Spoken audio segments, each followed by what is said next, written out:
Hello everyone. Today's poem is Zhou Song, Qing Miao, the first poem in Zhou Song. Song means an anthem song. So the songs, the poems in this category basically is quite practical songs in the Zhou dynasty, not like the poems, the songs in States Wind, in Ya. Only a portion of them is the songs and was recorded in the history literature that some of the songs was used as a ritual in some of the events. Let's see a national dinner with all the laws. So some of the songs like 鹿鸣, 关雎 should be played, is the accompanied songs for that grand party. When they hold a shooting game, some of the songs would be used to guide the process of a shooting game between two team players. And there's so many songs in States Wind and so not all of them was used in the grand ceremony, in the shooting game, or in other rituals. And most likely, only a portion of them has the music or could be sung with music. But all the poems in Zhou Song is the real songs sung in the ancestor temple.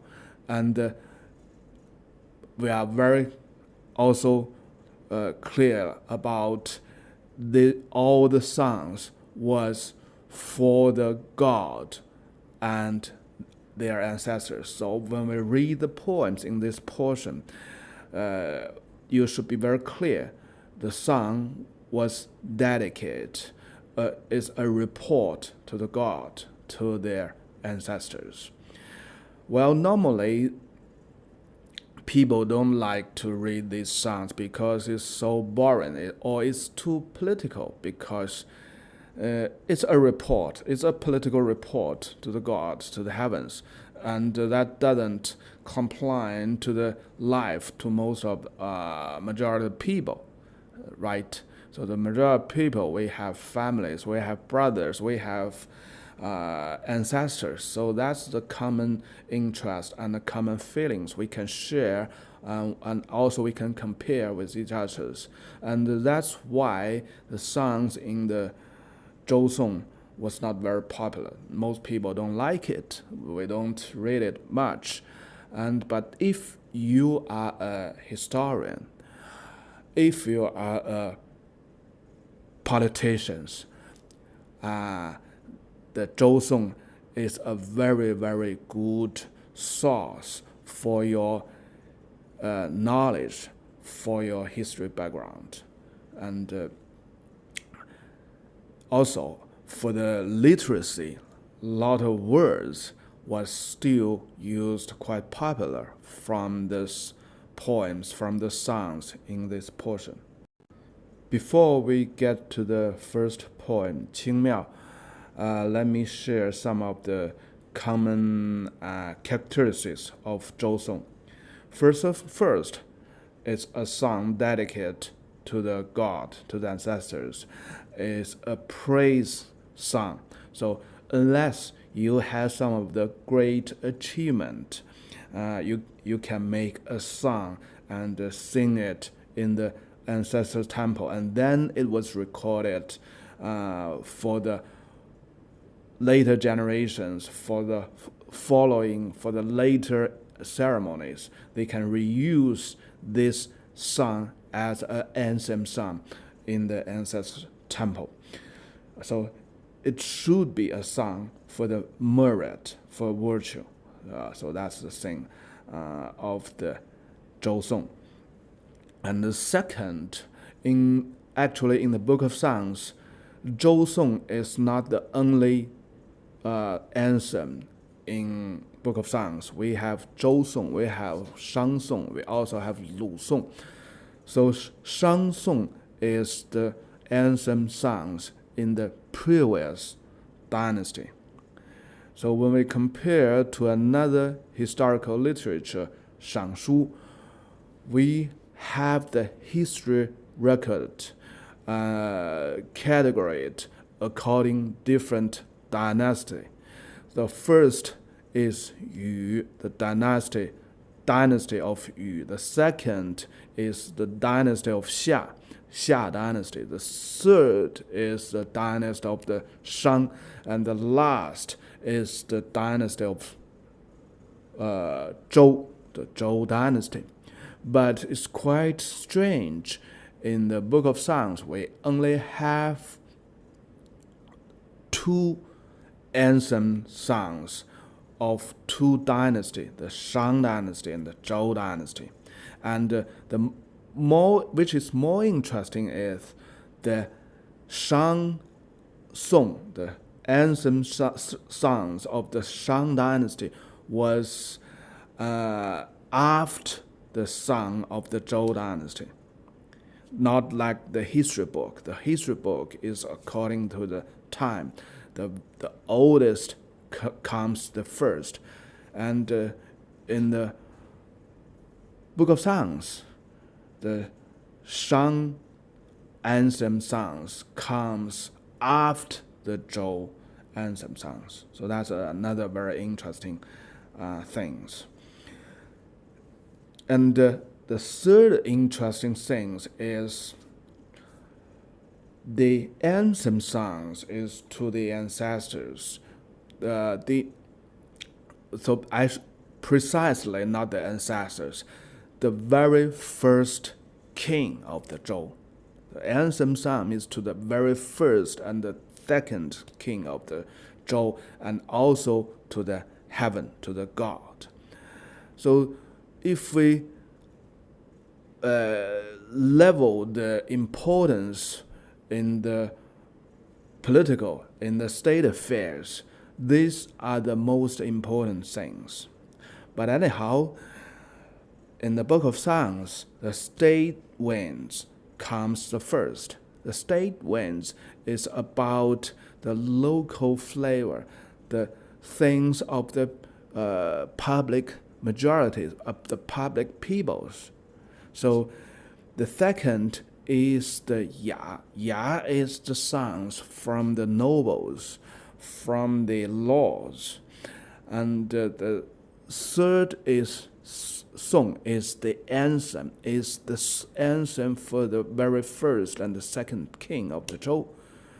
So it's a little bit interesting, right? The people comes first, and then the middle level, the noble people, the laws, the state laws, and finally the king came the last. So that's a very, very interesting thing. We know the people in the very, very ancient time, they treat the sequence very, very seriously. Who came the first? Who came the second? Who came the third? That all means big, and that means who is the most important, who is less important. So this is the third interesting point.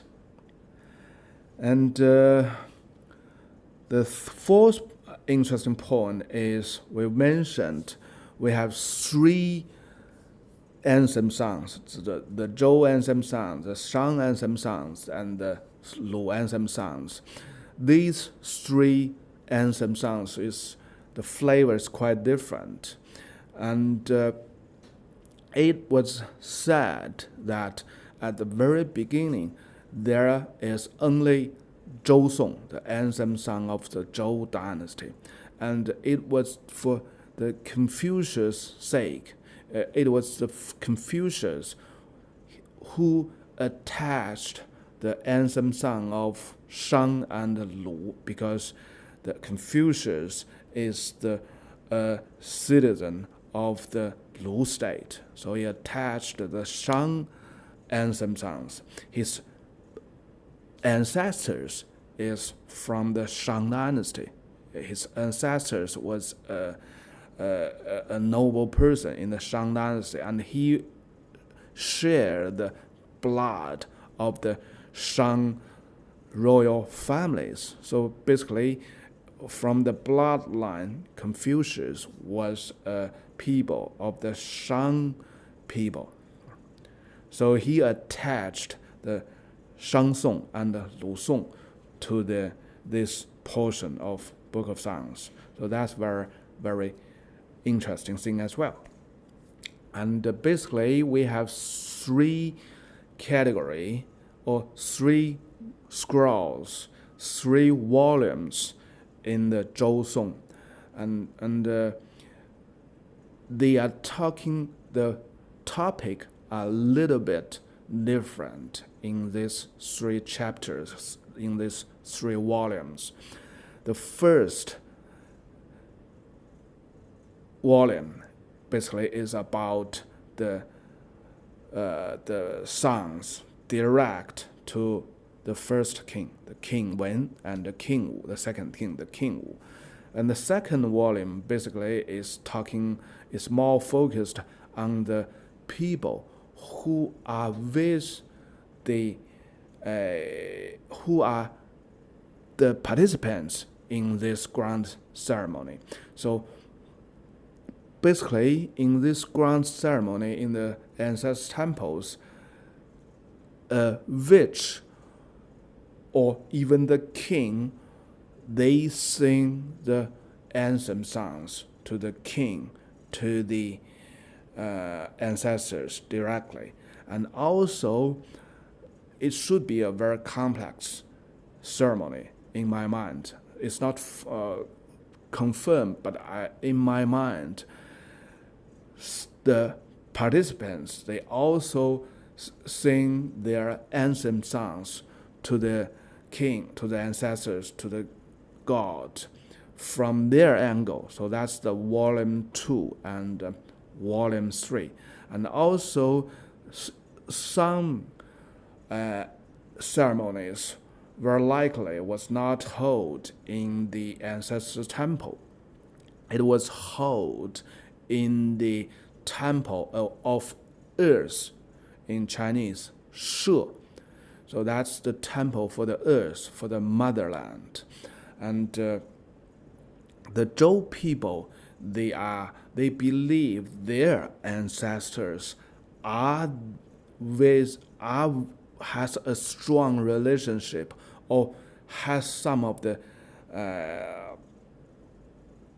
descendancies from the Mother Earth, because the very first Zhou people, Houji, was believed was the agricultural department minister in the Xia dynasty, right? So they have a strong relationship with the motherland, and so that's why some of the anthem songs was sung in the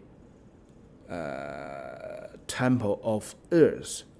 And I believe in that situation, their ancestors, especially Houji, was singed as well, or was sacrificed as well in the same time. So basically, for the Zhou people, there are 5 main categories of sacrifice or ceremonies. First thing first, the sacrifice to heaven, to God. So that was held in the suburb. So that in the words like 祭地于郊, 郊 is the suburb. And their ancestors, their first kings, was believed was with the God, with the heaven. So that ceremony is half to the heaven, half to their first ancestors, Houji and King Wen. So that's this ceremony for. And the second is the sacrifice in the temple of earth, 四摄于国, and so this temple was within the city. And you can even find this temple in Beijing city today. To the east of the Forbidden City, that was the Temple of Earth, but the name was changed to another name today. But in the Qing dynasty, it was so called as 社, and we have a word, 左祖右社. So the third is 祖, the ancestors. And so you can see in this sentence, 祖庙所以本人. So the ancestor temple was in the east direction of the Forbidden City in Beijing today. So it still was so called as 太庙. 太 means the big, the most big. So the most big temple is for the ancestors. So this is the rule established in the Zhou dynasty.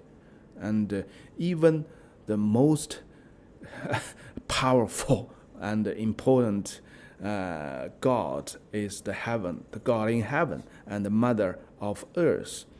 But still, the Zhou people built their ancestors' temple the most big. So they value their ancestors the most, and that tradition lasts through the Chinese history. And then the fourth important sacrifice was made to the mountains, to the big rivers.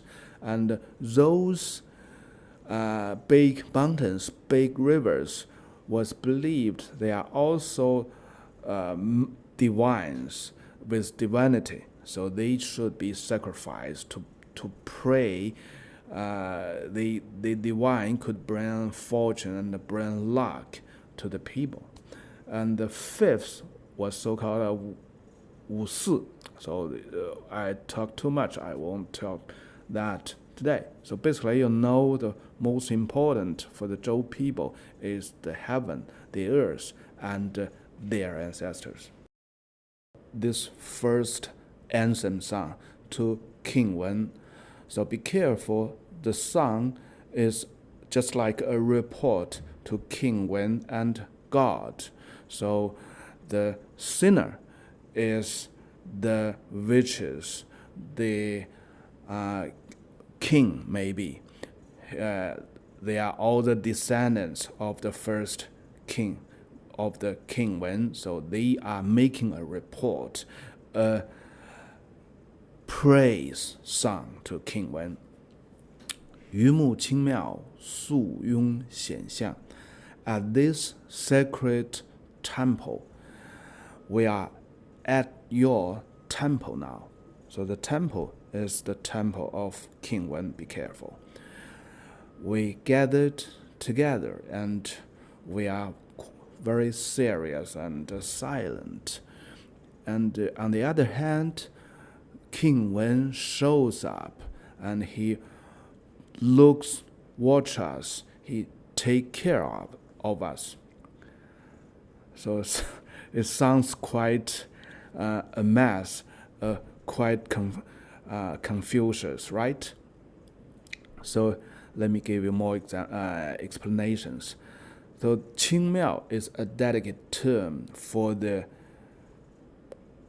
most big, most grand temple. So the most grand temple is equivalent to the temple for the first king. So whenever you saw the term, the grand temple, 太庙, the Qing Miao, they are all tell you the same thing. They are the temple for the first king. They are the temple for this country. So for the Zhou people, Qing Miao is the temple for the first king, King Wen, and that's why we say this song is for the King Wen, for the first king of Zhou. Because if it's the second king, let's say the King Wu, they will go to the temple of King Wu and sing the song for King Wu. So that's how we justify the song is for whom. So that's how we justify it.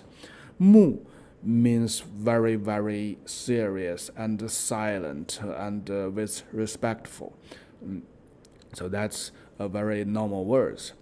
Su means silent, serious. So this is description to the people, to the participants in this ceremony. Yong means they are gathered, a lot of people gathered together. They round up someone. So they round up who? Of course, the King Wen, right?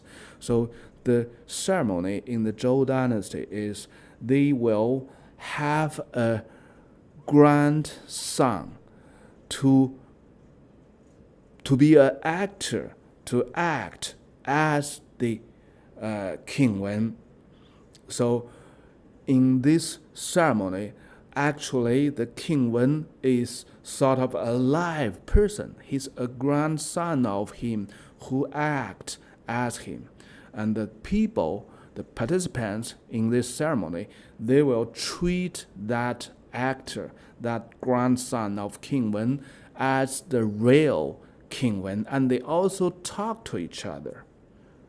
So, 肃雍显相, basically he's telling two things. 肃雍 refers to the people, to the participants in this ceremony. 显相 refers to the actor who act as the King Wen. So he shows up because the people believe the King Wen was in the heaven. So he was stepped down from the heaven and he shows his real face to the participants. So that's the character 显. So the actor shows him. And 相 means watch, to look after, to take care of them. So that's the king's fault, right? So that's the first sentence. The second sentence, 济济多士，秉闻之德. So this is a description of the participants. The people are so many, crowded, and they are very, very line up. 济济 means line up, and they are all crowded.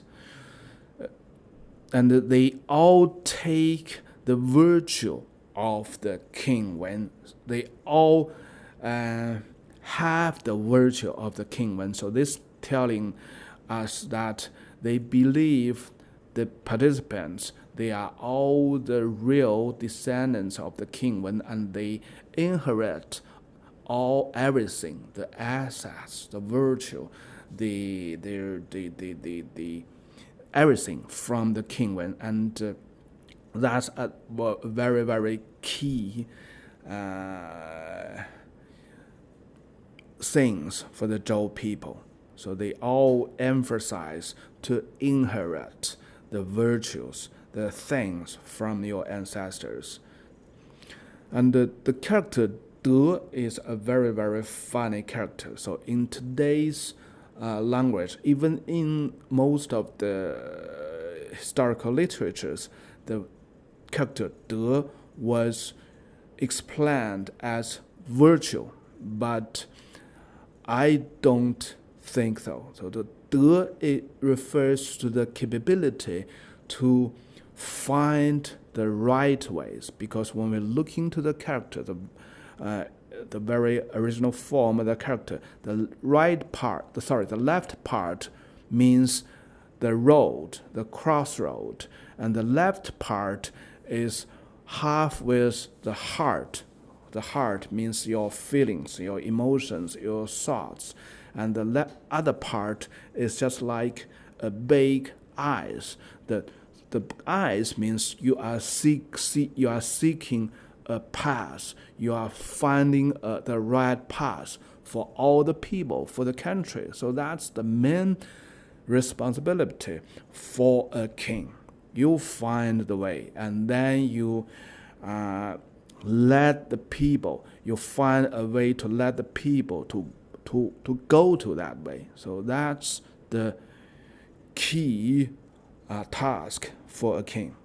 So the King Wen, in all the history stories, literacies, he was described as a person, the first king of the Zhou dynasty, of course. He established the foundation of the Zhou dynasty, and also or in the other way around, which means he find the right path for the Zhou people. And his followers, his descendants, the main task is to inherit his findings, his assets, and continue the way that the King Wen pointed to us. So 秉文之德, it tells us very clearly, we grasped, we very firmly hold the path that the King Wen pointed us. 秉, the very original form means to hold something with a firm hand. So that's the first and second path. So this is a reporting. My Lord, my Father, we are strictly holding the path you gave to us, right? It's a reporting to his ancestors. Okay, the third sentence. 对月在天，骏奔走在庙. So the third pair of sentence basically is telling us two things. 对月在天, the King Wen, the actor of King Wen, he was upward somewhere. It's just like he's still in the heaven, and he's facing us. 对, he's facing us, and he's telling us something. 月 is a long word. He's telling us something. 骏奔走在庙, the second half, refers to another thing. It's telling us how the situation looks like in the temple, of the participants. So the participants, they are rushing back and forth within the temple. 骏 means big, intensively. 骏奔走 means they are rushing, they are running back and forth in the temple. 走, be careful. In modern Chinese, it means walking step by step. And in the classic Chinese, 走 is running. It's not walking, it's running. So 骏奔走 means they are rushing back and forth in the temple. So this is a sort of the snapshot of this grand ceremony. In some circumstance, in a time, the King Wen was telling the people, the participants, something. And the people, the participants on the ground, they are rushing back and forth. So what does this rushing back and forth mean, or what they are for? Actually, I don't know, and nobody is quite sure about that. But this is a very, very original words and sentences from the Zhou dynasty. It was found, the same wording, in the bronze vessel archived under the earth from the tomb of the Zhou dynasty. So this tell us this poem, this song, is of this very, very ancient time in the Zhou dynasty. Okay, the last sentence. 皮贤匹成，无异于人思. So be careful. The character 不 here, it should be read as 皮, because in the ancient time the two characters write quite similar, and in the long run, when the poem was passed generations by generations, someone mistakenly write the wrong characters. So here it's P, and it should read as P. P means very big and very intensively. So 皮贤皮成 means the King Wen, the actor, he's shining. 贤 is show up.